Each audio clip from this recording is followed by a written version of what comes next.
I'm already exhausted.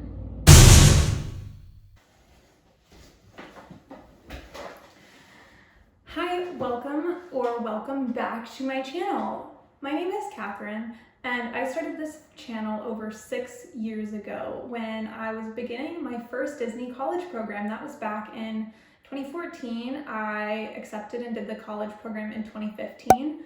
Since then, I've done 2 other Disney college programs. I did a summer alumni in 2017, and in 2019 I did a fall program after I finished my master's program.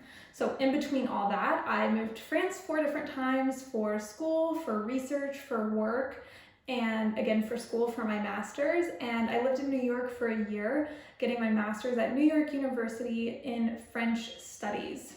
A lot has happened. This channel has remained pretty dormant since my college program, but I've been thinking about doing grad school videos for quite a long time now.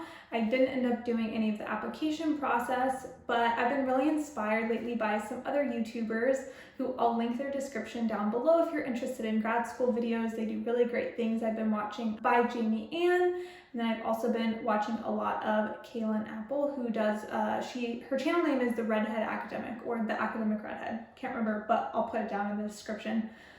So I just wanted to do this video as kind of a reintroduction to me and the channel. I'm going to be doing a lot of grad school and PhD videos, so you can kind of follow along with my journey. And even if you're not getting your PhD in my subject field, which I'll get into in a minute, I think it would still be useful. So this fall, I started a PhD in history at the Ohio State University. I'm still getting used to that up here. Everyone is so specific about the Ohio State University, still getting used to that school spirit, but I started my program this fall. So my application process actually began last fall, but given I started a PhD program in the midst of a global pandemic, I thought I'd tell you guys a little bit about my experience thus far. When I initially applied last fall, COVID wasn't a thing, certainly not in America at least. All my applications were submitted by December. Even when I got my first acceptance in January of this year, COVID wasn't really a thing, at least not in the United States yet. However, by the time I had my first campus visit lined up for Ohio State, COVID was a thing. So this was in March. I was scheduled to come for a campus visit, which is really common in PhD programs. It's a chance for you to meet your advisor, the person who you'll be working with, the other students, the faculty, just get a sense of the departmental atmosphere, what it's like. And it's really important because you are really dedicating your time, and this is the beginning of your entire career. PhD programs usually last for 6 years on average in my field, so this decision was really important, and to not have the ability to do a campus visit was really tough. Even though this was the only school that I got accepted to, I got rejected from 4 other universities, but that didn't mean I for sure was gonna come here. I still needed to make sure it was the right decision for me. A lot of students sometimes do 2 years of application cycles. If they don't get in anywhere or don't get into their first choice school the first time, they'll wait and apply for another year. But I really liked my advisor. I was able to exchange some emails. We had a virtual orientation day with some of the students, and I felt like it was the right choice for me. Also, I really had no idea what I would do with another gap year, as I had already taken 2 gap years right after undergrad and then after my master's program. So what are the effects of starting a PhD program in COVID? The first thing is smaller cohort size. Usually cohorts here in the past have been anywhere between 15 and 20 students. Back in the day, I think like 15 years ago, they had a cohort size of like 40 students. This year, the cohort size is 4. There are 4 of us total in this PhD program, which is really small. Some schools do have small cohorts for PhDs, especially if it's in very niche departments or fields or specialties, but this is really small. Part of that was, well, all of that was due to COVID. Due to budget cuts and budget restraints of COVID, no one was allowed to be accepted off of the wait list, which means that whoever accepted off of the first round of acceptances would be the entirety of the cohort. So that means my cohort is 4 people, which is a bummer just because you don't have a huge camaraderie with a bunch of other people. It does mean that we're a bit more tight-knit since there is only 4 of us. Everyone's fields are really different, which is good for funding later on because I won't really be competing with as many people in my subfield.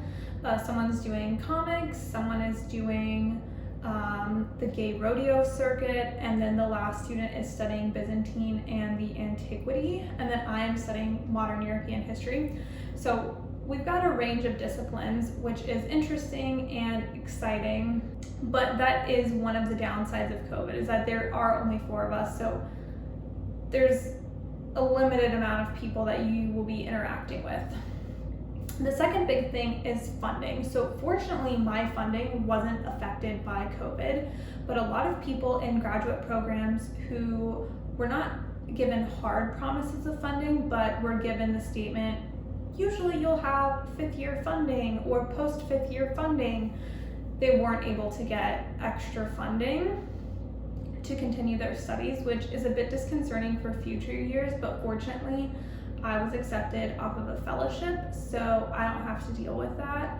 Our fellowship ensures that this year we are funded, fully funded, our tuition is covered, and we get a monthly stipend. And it also means that we aren't required to teach or be a grader, which I will have to do next year. Another big impact that COVID had on starting a PhD was moving. All my classes except for one are on Zoom, and in hindsight, all of them could have been on Zoom because my one in-person class only meets in person sometimes, and you have the option to Zoom into the class. So if I really wanted to, I could have stayed in Texas. However, I decided to move to Columbus anyways, which for me personally was the best decision. I have access to the library and all of the resources here. If I need to go to campus, I can, which is good because I was able to meet my advisor in person once. I was also able to meet my faculty mentor in the Women's Historians group. And I've also been able to meet some people in my cohort a few times and a peer mentor a few times. So even though I don't have a lot of human interaction, I do have some, which has been really important for my transition.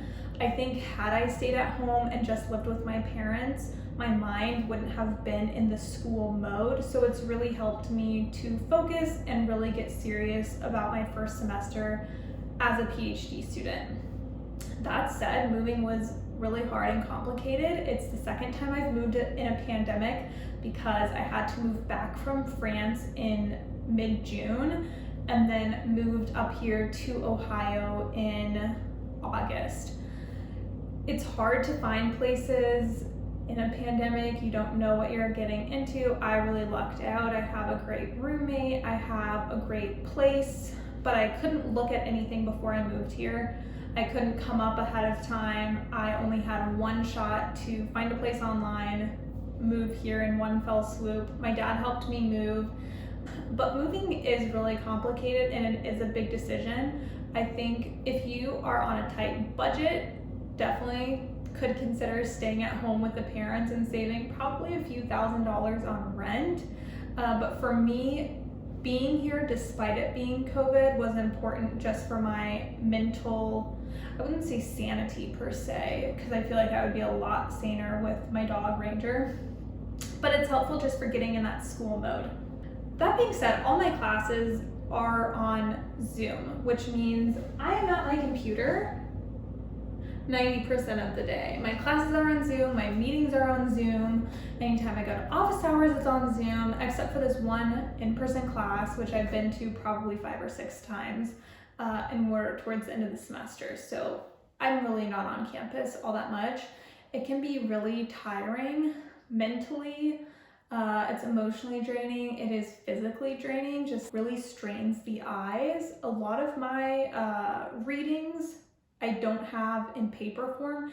I don't have a printer here, so I can't print out articles. So everything is on the computer, which means my eyes at the end of the day are killing me, which means that I end up wearing my glasses a lot more frequently. One of things with classes being online is you really miss that social aspect. So when class begins, you just click onto the Zoom, and when class ends, you hit leave. There's no chit-chatting with the people in your class. There's no socializing. I suppose you could use the chat function to try and meet other people, but I don't feel comfortable doing that. Also, my classes are fairly small, and I don't know how I would feel about doing that.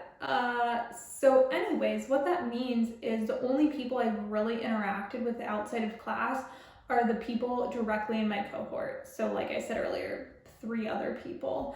I haven't gotten a chance to talk with the other people in my classes, and maybe if I did reach out, they would be open to having a Zoom hangout or something, but it's just not something that I, as a first year student, I don't know, I have like mixed emotions about doing that and kind of putting myself out there. It is also tough interacting and participating in class on Zoom. So as a PhD student here in this department, all of my classes are seminar, which means they're not lecture-based, they're discussion-based. And sometimes doing discussion on Zoom is really hard. It's hard to gauge facial expressions or know how people are reacting to what you're saying, or know if you want to jump in and say something.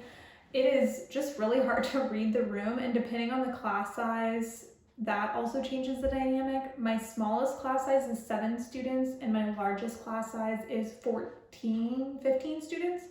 And I do feel like the class of 15 students, it is harder to speak up in that class, because if you're not quick on the draw that you want to say something, then by the time you maybe do want to say something, 8 people have already talked and they've already brought up the points you want to bring up.